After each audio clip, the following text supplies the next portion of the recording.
Eu acho que tem uma ameaça de crise maior, de desestabilização das instituições, e eu acho que, de certa forma, ela vem de um esgotamento fiscal. Então, toda vez que o governo não consegue alguma coisa junto com o Congresso, ele vai ao Supremo para resolver problema de lei das estatais, problema de emendas parlamentares, problema agora de gastar dinheiro fora do teto de gasto para lidar com os incêndios. Você tem um ministro que, com uma decisão individual, anulou todas as provas da delação da Odebrecht e desmontou e abriu uma fila de requerimento de pessoas e empresas que tinham feito delação premiada para receber dinheiro de volta e desmontar suas acusações. Então, isso, aos olhos do investidor, significa que o Brasil voltou a ser o país da corrupção.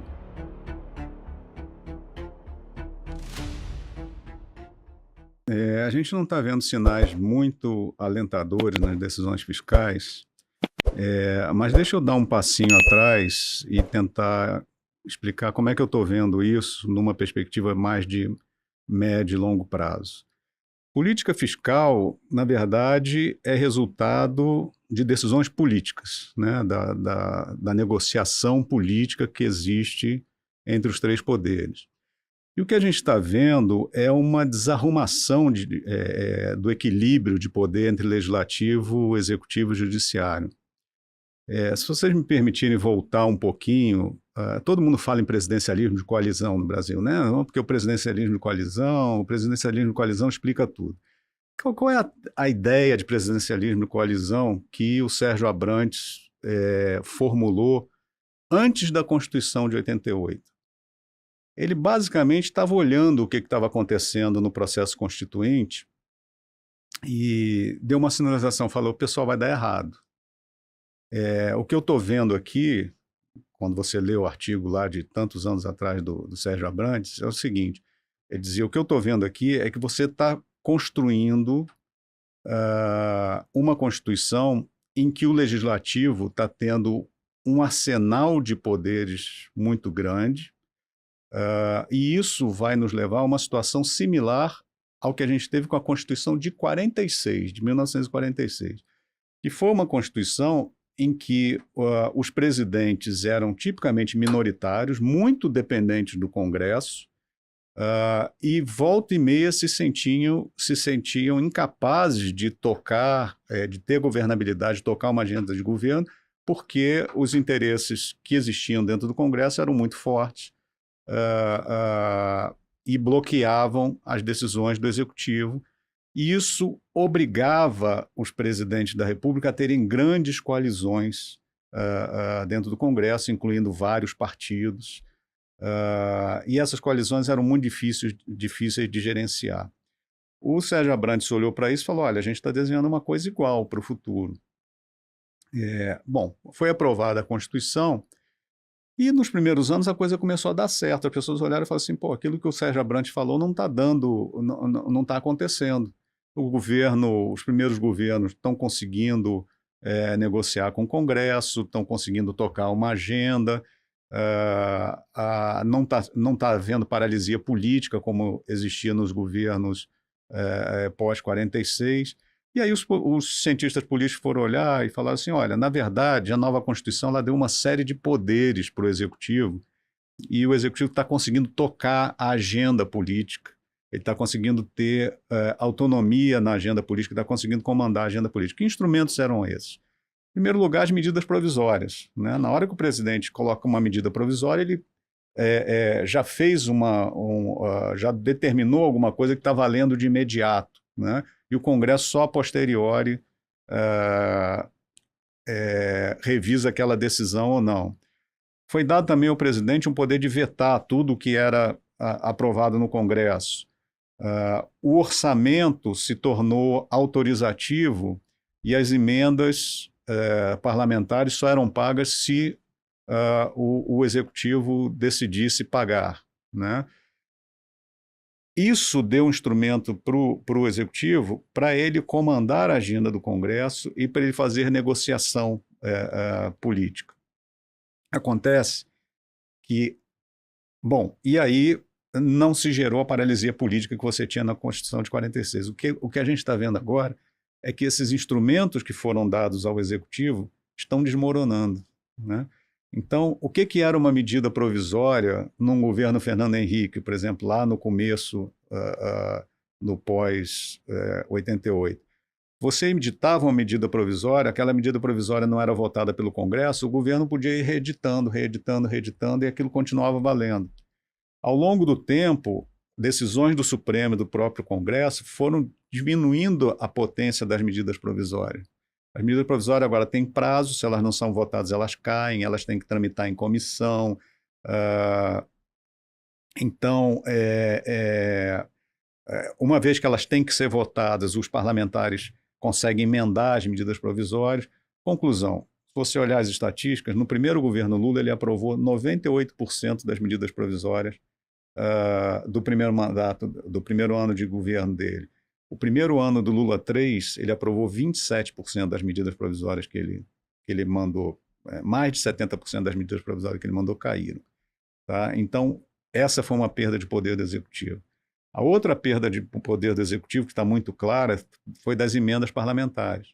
As emendas parlamentares eram pequenas em valor e eram usadas ali como um mecanismo de barganha política. Só recebia o valor da emenda quem votava com o governo, quem era do partido da base. Na hora em que o Congresso transformou as emendas em obrigatórias e multiplicou por 12 o valor dessas emendas, hoje, em 2024, em valores reais, as emendas parlamentares valem 12 vezes mais do que elas valiam em 2015. Tá?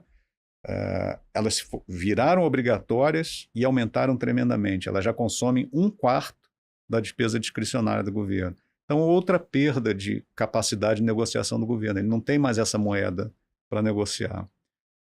A outra coisa são vetos presidenciais. Até 2013, nenhum veto presidencial era derrubado pelo Congresso.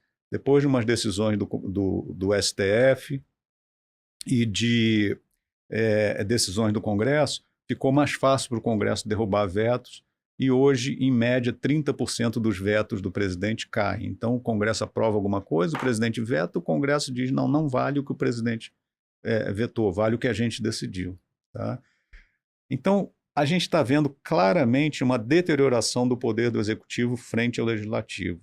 E o que a gente tem no Legislativo? A gente tem no Legislativo, por conta do nosso modelo eleitoral, parlamentares que comandam individualmente o seu mandato, porque eles trabalham individualmente nas suas eleições, eles têm que financiar as suas eleições. Um parlamentar de um partido X, ele tem que ganhar a eleição não só dos adversários dele, mas ele tem que ganhar também dos companheiros de partido dele. Ele tem que ficar em primeiro lugar na chapa para ter a vaga. Então, você tem parlamentares trabalhando de forma muito individualizada e recebendo muito dinheiro de emendas parlamentares e não precisando negociar com o Poder Executivo. Então, está muito difícil para o Executivo tocar a agenda dele. E no Judiciário? O que a gente tem no órgão máximo do Judiciário, o STF? Nós temos uma prevalência de decisões individuais frente à decisão colegiada. E só para dar uma ideia, já estou me estendendo demais na questão, mas só para dar uma ideia da desestruturação institucional, você tem um ministro que, com uma decisão individual, anulou todas as provas da delação da Odebrecht e desmontou e abriu uma fila de requerimento de pessoas e empresas que tinham feito delação premiada para receber dinheiro de volta e desmontar suas acusações. Então, isso, aos olhos do investidor, significa que o Brasil voltou a ser o país da corrupção. E aí, observador, tá gostando do vídeo? Então curte e se inscreve que tem vídeo toda semana. Tá? Então você vê um grupo econômico que foi um exemplo típico da negociação e de casos de corrupção que ocorreram no passado, está com proeminência, conseguindo, junto ao governo, medida provisória para facilitar a sua aquisição de empresas de energia, desconto nas dívidas de delação premiada, e tantas outras, crédito no BNDES, a juros subsidiado.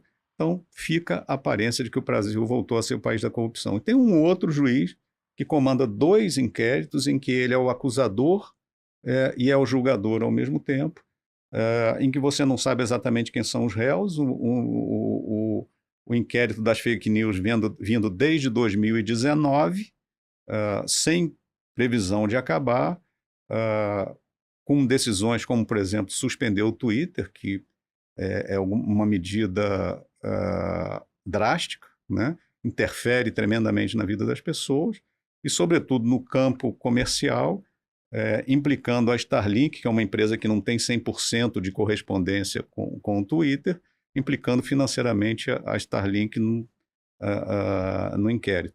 Então, como diz o ministro Nelson Jobim, o Supremo também virou um legislador supletivo. Então, toda vez que o governo não consegue alguma coisa junto com o Congresso, ele vai ao Supremo para resolver problema de lei das estatais, problema de emendas parlamentares, problema agora de gastar dinheiro fora do teto de gasto para lidar com os incêndios. Então, o Supremo entrou na política, né? Então, a gente tem um desbalanceamento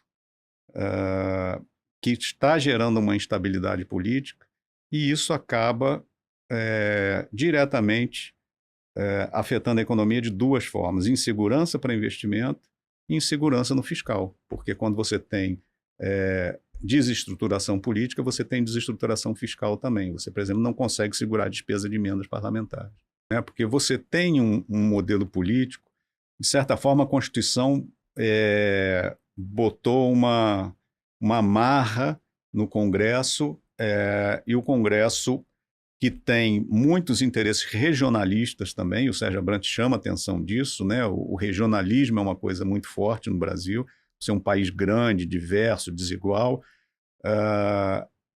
Então, o Congresso vem, ao longo do tempo, tentando desmontar essas amarras em que ele foi colocado, num processo de negociação difícil com o Executivo. Então, por exemplo, vetos presidenciais foi alguma coisa que acontece desde 2013, né?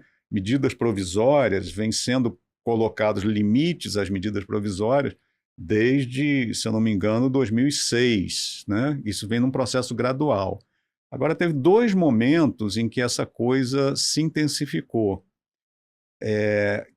aliás, 3 momentos, em que a gente pode ver crises executivo-legislativo, quando os presidentes da República não jogam o jogo da negociação, de formar a coalizão com o Congresso, quando os presidentes da República tentam confrontar o Congresso. Nós tivemos 3 presidentes da República que confrontaram o Congresso. O primeiro, Collor, e sofreu impeachment. O segundo, Dilma, e sofreu impeachment. E o terceiro, Bolsonaro, que só não sofreu impeachment porque ele recuou e se entregou ao Congresso e basicamente abdicou de governar na segunda parte do seu mandato, entregou a Casa Civil para o Centrão e deixou o Congresso tomar conta, as forças do Centrão tomarem conta do governo dele. Então, você pode ver que a expansão, a aprovação de emendas constitucionais que aumentaram as emendas parlamentares aconteceram justamente no momento de confrontação do Executivo com o Legislativo. A resposta do Congresso foi: Executivo não quer fazer um governo de coalizão, não quer dividir o poder conosco, então nós vamos tomar um pedaço do orçamento. Foi isso que aconteceu. E como contraposição, você tem o governo Temer, que foi um governo Temer que jogou a regra do jogo.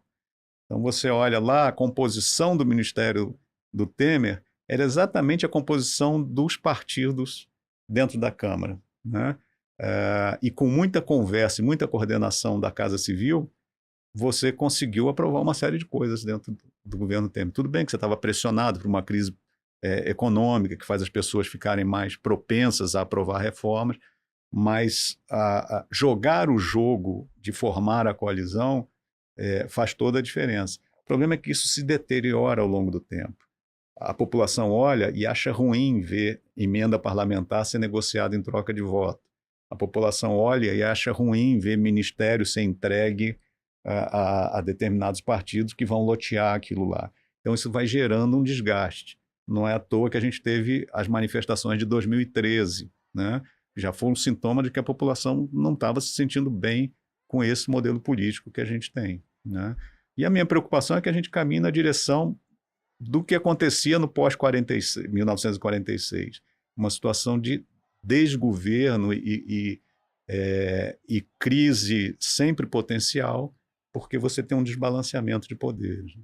Eu acho que tem uma ameaça de crise maior, de desestabilização das instituições, e eu acho que, de certa forma, ela vem de um esgotamento fiscal. Porque enquanto você tem capacidade fiscal para ir pagando o preço desse modelo, você vai levando, né? Só que agora você não consegue mais aumentar emendas parlamentares, porque não tem espaço fiscal para aumentar emendas parlamentares, né? Então o jogo vai ficando mais difícil, porque vai faltando moeda para bancar esse jogo.